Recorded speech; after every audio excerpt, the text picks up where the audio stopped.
This is episode 4 of the Africa Hired podcast, and my name is Kola. I am again here with my co host, Ayo. How are you doing, Ayo? I'm doing well. I'm doing well. It's a beautiful Sunday morning. Yes, yes. Yeah. Was it not yesterday that it rained quite a bit? Yeah, there was a random bout of rain for like maybe like an hour. Um, Okay. but before that, the weather was good, and then all of a sudden it just started raining. So Yeah. yeah, By the way, since we are both of Nigerian descent and we both follow soccer, did you watch the Champions League final? yeah, I caught parts of it. I missed like most part of the first half, but I caught the end of the first half and then the whole second half. So yeah, but it wasn't a very exciting match. Okay. Yeah, one of the more lopsided games that we've seen in a long time. So hmm hmm yeah. So, we are here at Africa Hired. We're not here to talk football. We just had to bring that up to kind of lighten the mood a little bit. But let's kind of talk about today's topic. So, last time we spoke about a variety of things related to, we started with standards and then we talked about some specific things related to standards. Mhm. And we also mentioned that, we needed some help for the podcast. And one of the things I did was actually try to reach out to some people to kind of conduct some interviews. So this has been going on for a while. And I wanted to kind of talk about the beginning of the journey, right? Mhm. Because I want to use the experiences from these interviews that I did or didn't do, but kind of talk about the beginning of the journey for somebody who's just starting their journey into the remote workspace. How do they go about it? So let me tell you what happened. I've been trying to get folks to help us with the podcast for a little while now. I had reached out to one of my friends who is a professor at a local polytechnic in Nigeria, and he had identified some folks for me to kind of speak to, some of his students or former students. And one of the things I did is came up with a list of questions and say, hey, like, are you in school? Because some of them are in school, some of them are not. Um, but I also said, send me your resume, and if you have a portfolio, send it. Right. And I was very, not amazed is the wrong word, but I was surprised that a lot of them didn't have resumes. Um, that was not necessarily a showstopper for me, but I Mhm. wanted to kind of bring that up to kind of talk about that from in this setting, in the sense that your resume is the first thing that speaks for you in Yeah. the remote workspace. Mhm. So I think it's very important. I realized that, in school, in college, or in polytechnic or university, you may Mhm. not necessarily have a lot of work experience, and that's Yeah. okay. But you need to at least have a resume that you can ship over to somebody when they say, "Hey, send me your resume," so that I have some idea of who you are before we Mhm. have a conversation. Um, so two things for you. I want to know what you thought about that, and then my second question, which I would like you to answer first, is when did you develop your first resume? Yeah. So, I guess it is a bit surprising that they didn't have resumes. But when I kind of think of the Nigerian kind of education system, well, Nigeria in particular, is that I guess a lot of it is kind of focused on what you learn in school. There's not really Mm, much like focus on internships or kind of programs outside of school. Most of it is formal school like oriented. So I wouldn't be surprised if they don't have a resume because I guess what would be your resume in Nigeria would kind of be kind of your educational transcript.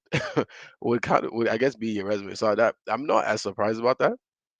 Um and then also your second question in terms of when I developed my first resume, I think it was in high school, which would be secondary school for African countries, but it was high school because usually you're in some sort of professional development class, and then they kind of get you started on developing your first resume, even if there's nothing on it.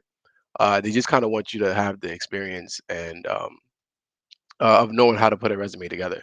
mhm. So for me, it was definitely high school with my first resume. First resume. How about you? So I didn't go to high school here. I went to Mhm, high school in Nigeria. mhm, I went to community college here mhm. when I got here, and that is kind of when I developed my first resume Resume. Okay.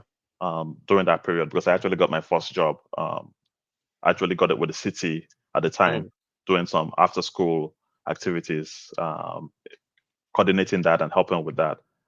So that's when I developed it. But I think the key thing I would say though is that I think you are right that in the sense that in Nigeria, possibly when you are in college, you are not necessarily expected to work. I yes. know things are changing because of the economic situation, but Yeah. it is not normal for students to quote unquote work professional jobs while they're Mhm. going to school. So it's possible that a lot of them probably wait till the end of college or towards the end of college before they start developing that first resume. Mhm. Now, what's changing, obviously, like I said, is the economic situation in the country. That's number one. That's requiring people to work so that they have some extra income to kind of sustain their lifestyle while they're in Yeah. school.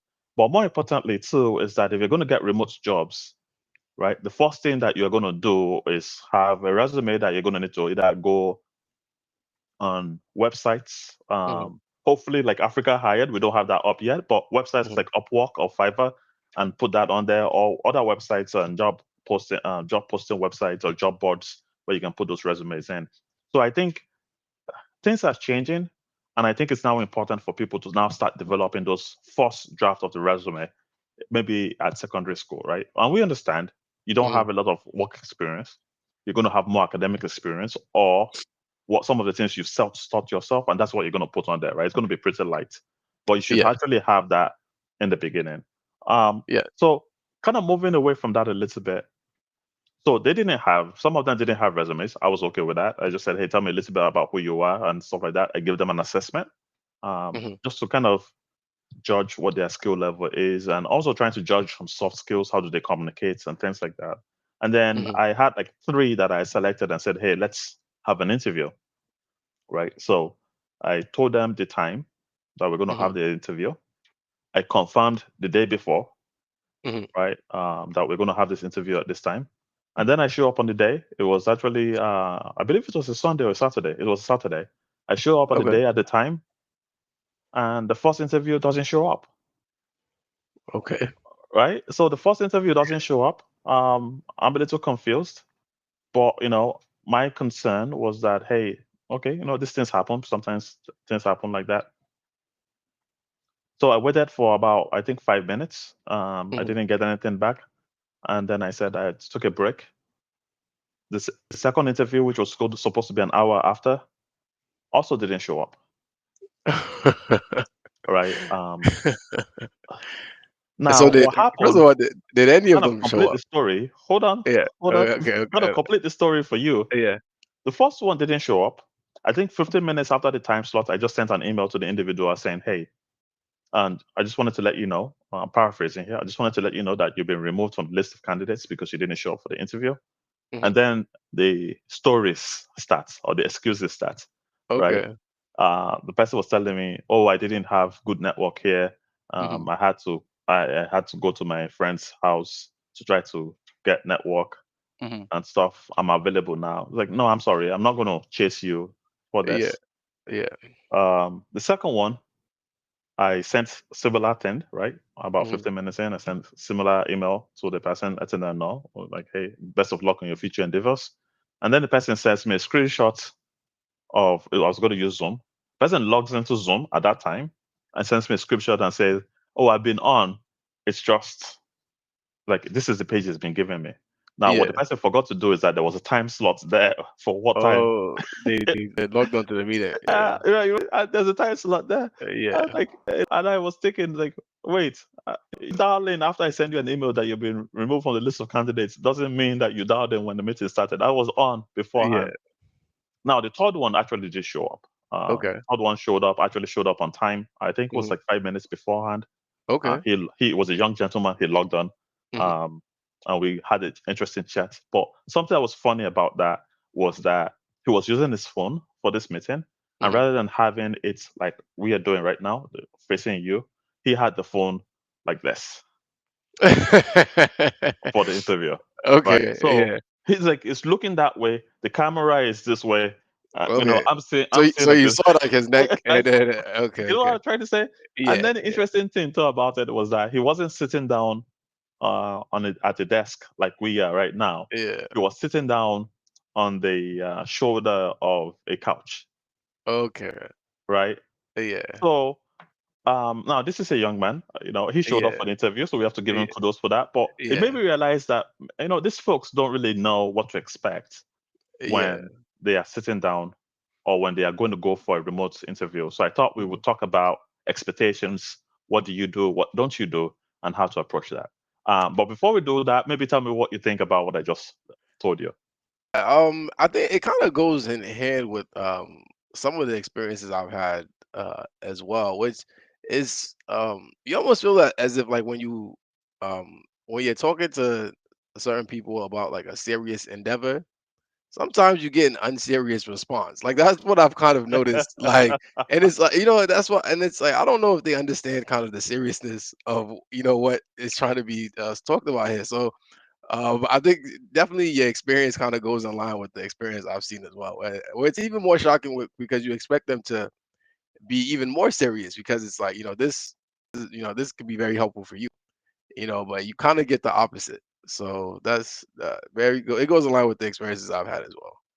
Yeah. So Yeah. I did not spend, when I was growing up, when I finished secondary school, is when Hmm. I came to the US, right? So I've not experienced the Nigerian work culture Hmm. before. My dad had a company when I was younger, Hmm. and I went there, but I went there a few times actually, sometimes as a kid and stuff like that. But the experience Hmm. that you see then is not necessarily the experience that you as an adult. You get to Yeah. notice things more as an adult. Hmm. So I don't really know what the work culture is in Nigeria, and if somebody knows, maybe they can come on and talk to us about it. Yeah. But what I would also say is that based on my limited experience, primarily when it comes to trying to do things like this, it seems like um, information is not necessarily being passed down to the younger generation about how to behave, at least in the beginning of your work journey, right? Hmm. Or your career journey. For Yeah. example, how do you behave when you're going to go to an interview, right? Should you show up on time or should you not show up on time, right? Hmm. Like you said, in your case, you said you developed your first resume as a high school student. Yeah. If I called you on to an interview as a high school student here, you are going to show up on time. Yeah. That's You're correct. probably going to be overdressed, maybe in a suit and tie or maybe a shirt and tie, right? Yeah. The gentleman I was speaking with was just in a regular t-shirt, right? It wasn't Hmm. even didn't have a collar, which that wasn't necessarily important for what we're talking about here. But I'm just Hmm. trying to say, hey, look at the mindset, or not mindset is the wrong word. Look at the experience of the American high school students and compare that to the experience of the Nigerian college students, right? Hmm. And not everybody is the same. We're not trying to stereotype anything here. I'm just saying these people didn't know, and therefore they did what they usually do. And perhaps that may be okay in Nigeria where people have that understanding of, hey, this is how things work. But if you're going to apply for remote jobs, and let us assume that you're talking to an American, when I mean American, I should clarify that. Let us talk, you're talking to either an African American that has never had any experience with the continent, when Hmm. I mean the continent Africa, or you're talking to a Caucasian who has never had any experience with the continent, and you Hmm. are having a conversation about the job role, right? That is automatically going to disqualify you, right? Because Yeah. that is not how we behave in the workplace here. Yeah. So thoughts about that. Yeah, I mean, I think it speaks to a larger issue with sort of networking culture in general. Whereas I think as right now the focus is still on sort of getting the right grades, like and from that perspective, is just having a correct transcript, right? I think Hmm. even when you think about portfolio in an African household, you usually think like your grades. Like it's very rare that you come up with like projects or internships or things like that. I know personally from my experience growing up, my parents didn't want me to work. Like they believed that school has to be 100% focused for you to be Mm, successful in school. And while that's true, after school, I mean, after you graduate, in order to be successful there, you need certain professional skills that don't necessarily show up on your transcript. So I hmm think there's a larger networking issue that we have where people kind of show up with their grades instead of kind of the projects that they've worked on. And I think that's like when you have a population is like Africa has a very very large population, right? So, and then when you start battling for roles and jobs with people who have similar educational backgrounds as you, what's going to separate you are those professional skills, right? mm, Like how you, what time you show up for meetings, how you dress during interviews, hmm and then also the soft skills as well in terms of how you can communicate. So I think there needs to be a greater kind of emphasis on those skills versus just what you learn in class. mm, So I think that that's definitely something that if you want to battle for these roles like overseas, you definitely need those kind of skills also. hmm hmm And you really bring up a really good point I didn't think about. So there were two things I thought were really interesting about what you said. The first Mm, one was, what is the African, or I should say, the Nigerian parents' experience? Like you mm, said, most yeah. Nigerian parents, at least of my parents' generation, will tell your kids, your job is to do well in school, Yes. right? And if you told them, hey, I want to go participate in this after school event, or these other things that were not related to school, they would probably tell you no, or Hmm. they will frown upon it. Sometimes they will support you on it, but most of the time they will frown upon it because they saw it as a distraction from you doing well in school. And they qualify doing well as grades. What are Yes. your grades at the end of the semester or the end of the year? And while good grades are important, good grades are not valuable after you're done with college, right? Hmm. What's more important is your ability to network, your professional skills, your soft skills, and those are things that in some schools, in a lot of schools, you're not taught Yeah. in the traditional classroom, right? You're Hmm. supposed to kind of know that. Maybe your parents taught you, or maybe you kind of develop it just by mingling among your colleagues. But it's not Hmm. necessarily a class where they bring you in and say, hey, let's teach you networking 101. Let's Hmm. teach you public speaking 101. There are some classes, but usually they are usually not courses within the school. They're usually after school or club kind of things. So Yes. that was one thing that you said. The other thing you said is I was looking at it from the perspective of remote work, right? Because Africa Hired is kind of focused on remote Hmm. opportunities. But one thing that you said that was really key was, hey, this is not just important for remote work, it's also important for in person roles or in the local economy, right? Yes. If you and I show up for the role, we have the same grades or the same GPA. I don't know what they call it in Nigeria. Hmm. Um, what's going to differentiate me from you is our ability to demonstrate some of these soft and professional skills during the interview process. Hmm. Um, and if you don't have that because you've not been taught or you didn't know, then it could be a little interesting to kind of see how that works. So that's Yeah. kind of pretty key. Thank you for bringing that up. I never really thought about that. Hmm. Um, so let's go backwards a bit. I told you the story. We kind of talked about it, but let's go backwards and kind of talk about what people should do, just in case they don't know. I'm sure a lot of people know, but there are people that don't know. So let's kind of talk about it, Hmm. right? So we know Nigeria as an example that we usually have issues with power, right? We know that we Yes. usually have sometimes we have issues with network. Network is the internet availability. It- Now, it was fortunate in it that we had scheduled this time slots beforehand, right? And I'm here in the US. I don't have to worry about those things. Everything works when I need it to work. But if you're in Nigeria and you know you have an interview at a specific time, right? This gives you time to plan and prepare for it, right? Hmm. If you don't plan, right? There's a saying, and I can't remember it right now. It's something like, if you fail to plan, you plan to fail, Exactly. right?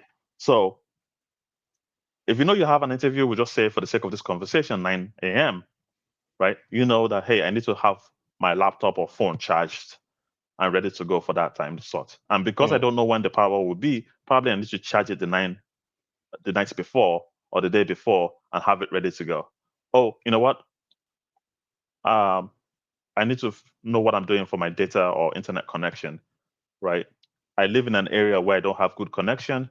Okay, I need to move to a different location for that particular time slot so that I can get good connection to actually conduct this interview. And because I live in that area, I know, right, where the good connection areas are and the not so good connection area is. So it's Hmm. not a matter of I don't know what to do here. It's a matter Hmm. of just putting some plans in place to say, hey, I'm going to leave my house at 7 a.m. I'm making some stuff up, 7 a.m. to go to the local junction where that has the best internet connection. And I know it's going to take me 30 minutes or an hour to get there. It might be traffic. It might go to an hour and a half. I'm making stuff up here to kind of just tell the story. But I show up on time to that location. Hmm. I test everything I'm going to use, right? Hmm. Yes, I expect it to work, but I'm going to just test it just to make sure. And then I would probably say 15 minutes before the meeting or 10 minutes before the meeting, you start logging into all of the different things you need to log in to actually make it happen so that you're ready to go before the meeting starts, right? Because the other person is also going to dial in early, right? I'm here in the US, our infrastructure tends to work the way that we expect. But Yeah. even then, I still log into the interview time 5, 10 minutes beforehand just to be sure I can set up the application, set up this, set up that. and we're ready to go at the actual time, right? So Yeah. if you don't take the time to do that, or if you say my meeting's at 9 o'clock, and then at 9 o'clock I'm trying to figure out what to do, then you're going to show up late. Mhm. I agree, and this kind of also ties back into what something we talked about on the last recording as well, which was that um like when I think when you're in the situations like that where you already have sort of an infrastructure issue, and you kind of have setbacks when you're trying to um interview something, I think you have to over communicate. What I mean Mm, by that is I think you shouldn't have been finding out 15 minutes after you sent an email that, oh, there was connection issues and all this stuff. This is something you should be communicating long before the meeting even starts, hmm right? And then of course people, like, things happen, like you can find a way to reschedule, you can develop a plan, but to not communicate at all, I actually think is the biggest issue here. mm, Is the fact that the only time they communicated with you was after they found out that they were no longer um in the running for the role. So I think that's an issue. There's also pretty common, which is that I think a lot of people, like, and well, from my experience when I've tried to hire people, is that rather than sort of communicating what an issue is, you kind of just get radio silence. mm, So and then you have to essentially chase them down to find out, to get an update about something you asked them to do. Where it's like, I think it's important to just communicate with whoever you're trying to work with, because that gives you more understanding, hmm right? Versus after the fact, not like now they have to chase you down to get an update on a task they requested from you. So I think that's something I'm not exactly sure where that comes from, but I think sort of learning that you can kind of communicate whatever issues you're having to whoever is interviewing you or whatever, and you can kind of develop a plan like that. That's better than kind of just being radio silent, and then there's absolutely no updates on what's going on. Yes, that's absolutely fantastic, right? And I should kind of say one more thing to what you said is that you communicate before and you communicate after, Yes. right? So communicating before is saying things like, "Hey, I know we confirmed the interview maybe 2 days ago, but I'm Hmm. going to send you a note or something maybe 30 minutes before the meeting and saying, are we still on?" Yes. Right? And that allows me to at least establish some communication line so that if I have problems, I can call and say, hey, something is happening that is beyond my control. So you don't need to necessarily tell me or the other No. person everything that's going on. We don't really care, right? Mhm. Yeah, yeah. Uh, Life but happens. life happens. We want to Yeah, understand that. So, but you yeah. can communicate, hey, I'm not going to be able to make it, or I'm going to be running 10 minutes late. Mhm. And at least to give the person time to know that that's going on. Then things start going on, life start happening, and you actually communicate, right? Maybe you were ready to go and something happened that you didn't expect. Hey, I need 5 minutes to resolve an issue, or I need us to reschedule the interview to a different time slot or different day Mhm. because something just came up that I didn't plan for. And after the interview, if you had your interview, you communicate afterwards and say something like a thank you note, right? That's what usually people send. Yeah. Um, So that communication is pretty key, and it's even more important when you're doing it remotely because I cannot see you, you cannot see me, Mhm. and the only form that I have of making sure that things are working properly is the communication or the dialogue between the both of us. Yes. So that's very key. And I think rather than communicate, a lot of people just they try to solve the problem later. Where Mm, it's now you've actually created a second problem, whereas communicating would have solved the initial problem. So, mhm, and I think one thing that's really telling is the fact that the two interviewers who responded back to you only after they found out they weren't in the running, because mm, I believe that if you never sent that email, there's a chance that maybe they never communicate, mm, which I think is that's incredibly disqualifying. Like like I think there's a certain level of um a professionalism I think that's the most minimal level of professionalism, is the ability to just communicate pre-interview if you're not going to make it, if you are going to make it, whatever rescheduling is required. So even if you don't take a professional like course on how to handle interviews, all this stuff, I think that's like the baseline ability to kind of um to schedule and time manage. I think that's like that's something that is fundamental to getting any role. mm. um That's a so really good point. That's yeah. a really good point. So I want to kind of move to the next phase of this conversation, which is what do you do when you actually show up for the interview, right? So I just told you that one of the folks showed up. Yeah. What do you do? How do you prepare for that, right? So I'll start the conversation with a couple of things. Number one is that you should have your camera facing you. All right. It's Yeah. not. I don't Yeah. want to see your chin. I'm Yeah. I'm sure you have a wonderful chin and a wonderful beard. Uh, Yeah. but that's not what we're here to do, right? Have the Mhm. camera facing you like this, right? You should be in a place that's lighted, but we understand that sometimes you are in Nigeria. And Mhm. this actually happened during my interview with this gentleman. The power was Oh, what lost. the wow. So it went, I was calling him in the afternoon, which is the evening time on their side, and it Yeah. was indoors, right? And they had the Mhm. curtain closed. So it went from being able to see him and talking, and then next second it was totally dark, and I couldn't even see him anymore, right? I could only Yeah, see yeah. like the glimmer of his eyes. Yeah, yeah. Um, but you want to try to, if you, for the things that you can't control, right? Try to be in a lighted space. Try to be seated, not on the shoulder of a couch, but Mhm. seated on a chair properly with your camera. Either you can hold it or you can have it mounted in front of you. Mhm. One of the challenges that I find in Nigeria specifically is that it's kind of difficult to find places that are quiet, right? The way that Yeah. the construction materials are, they kind of transmit the noise from outside, Yeah. right? So if you can use headphones, use a mic, something that helps deal with that. It's not going to be 100%, but that's okay. We understand that that's what's going on. Mhm. If you don't have a table and a chair because you have to move someplace else to go do it, then maybe you stand and you hold the stuff, or Mhm. maybe you sit on the floor. Some will sit on the floor and you kind of hold the stuff in a way that you're seated, kind of like Yeah. what we are doing right now. You cannot tell if I'm sitting on the chair or sitting on the floor right now, right? You Mhm. just see like a portion of my upper body, and Yeah. it gives you a professional view of having a dialogue and conversation. Mhm. So those are the kind of things that I think the minimum of how you should present yourself in the interview, at least in the beginning stages, or actually throughout the whole interview period. And there's nothing wrong, depending on who your interviewer is. They may or may not have any experience with that country. There's nothing wrong with telling them, hey, sometimes we have infrastructure issues over here. So I am going to be on. I'm planned. I'm ready. But you know, we may lose power, and just be aware of that. Or we may Yes. lose network, and be aware of that. And if that happens, this is what I'm going to do.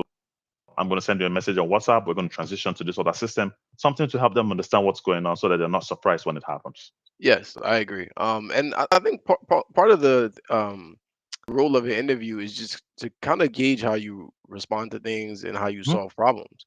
mhm, So if you're actively having problems during the interview and you're able to navigate that, I think that's something that is a bonus, right? Like, not every interviewee is gonna have infrastructure issues or power issues. But if you're able to actively navigate those things, that tells me that okay, this person is a problem solver, right? So mhm, I think that's something that if you actively manage it rather than if you're proactive about things like that rather than being reactive, I think it's a much better sort of a much better showing than just kind of saying, "Oh, these things are going on. What can I do about it?" mhm, So definitely being proactive and just figuring it out. Like I mean, that's at the end of the day. If I'm interviewing for something, I want you to figure something out anyway. So mhm, figure this out too. So I think it's definitely if you can solve those kind of problems, it's better than just kind of saying, well, things happen. I can't do anything. Like there it is. mhm. So some other things to kind of add to that is, how do you dress, Hmm. right? A portion of you is going to be on camera. You should dress professionally, right? So if you're Yeah. a young man, um, wear a shirt with a collar. It doesn't have Hmm. to be long sleeve. It could be short sleeves, but wear a shirt with a collar. That's kind of professional or business casual in most Hmm. countries. If you're a lady, wear the appropriate dressing. I don't know enough about female clothing to be able to give you any specific advice, Yeah. but wear what is considered business casual at a minimum. Hmm. To kind of conduct those interviews. And depending on the role, some role may actually require to wear really formal clothing, right? So there are certain interviews that you go to that you may have to wear suits and wear whatever the equivalent is for women. So that's Yeah. kind of something to be aware of. The other thing I would tell you too is, like, let people know. When I mean people in your area know that you are doing an interview or you're going to be on a meeting, and they should not bother you during that time slot, Hmm. right? I've been on calls with people, professional calls, specifically with people in Nigeria, and their sibling or their mother or whatever decided that that's the time to call the person to ask questions or whatnot when the person is on a call, right? So They may not yeah, necessarily realize that you're on a call. Maybe they think you're just watching TV or whatever, right? So maybe telling them beforehand that, hey, for the next 30 minutes or the next 15 minutes or the next 45 minutes, I'm going to be busy. I'm going to be doing this. Please know that I'm not going to be available during this time slot. But afterwards, I will attend to anything that you need me to attend to. yeah. The only pushback I'll give about that is, Africans are usually pretty secretive when it comes to things like that. So they might not want to be telling people or have an interview, So, but whatever you have to say to, just get quiet time. I think do that. So that's usually how it works. We usually don't tell people that we have something going on. We just wait till, like, the money starts showing up. There. It's like, oh, I had an interview 5 years ago. I forgot to tell you. Yeah. This goes But back to the communication that you talked about, right? So you yeah, were talking before about communication with the interview team, but mm. now we're talking about communication with the people around you, With people around right? you, yeah, yeah. Because most likely than not, you're going to be in a space with other people Mhm. when you're doing this interview. And if they don't know, they could make or break the interview, right? Yeah, yeah, I agree. If somebody starts screaming your name for XYZ reason, right? We know how we speak sometimes. Yeah. We're not upset, we're not angry, but our voice can be quite loud, Mm. right? And rather than talking to the interviewer, you're talking to your mom or your sister about the stuff. The interviewer may think you're not being respectful or you're not Yeah, really um, considering their time as precious, yeah. right? I may count that against you. When in reality, right, that's our way of doing things, right? So I agree. have that conversation beforehand. If you're going to be secretive, then you need to be in a secretive location Yeah. so that you Yeah, can actually yeah, do this interview. yeah. You can actually do this interview and hopefully be successful at it. Yeah, Um, and as you mentioned earlier, not all hiring managers are going to be aware of the culture. So mhm, you kind of want to make them make the sort of the setting as calm and easy as possible, right? mhm, So you don't want it to have to be hearing a lot of ambient noise, a lot of all this stuff going on. Um, and also that makes it difficult to even hold a conversation if you're hearing all these random noises and all this stuff. So yeah, if you can definitely find somewhere secretive or communicate with those around you so that you can have time to do the interview, I think that's the best practice. mhm. So there's a lot we could talk about related to interviews, but we kind of just wanted to talk about the beginning portion, right? Give somebody a framework for how they should conduct themselves. Hmm. Professional interview. We're not really talking about the communication during the interview. That's going to be a different topic for a different time.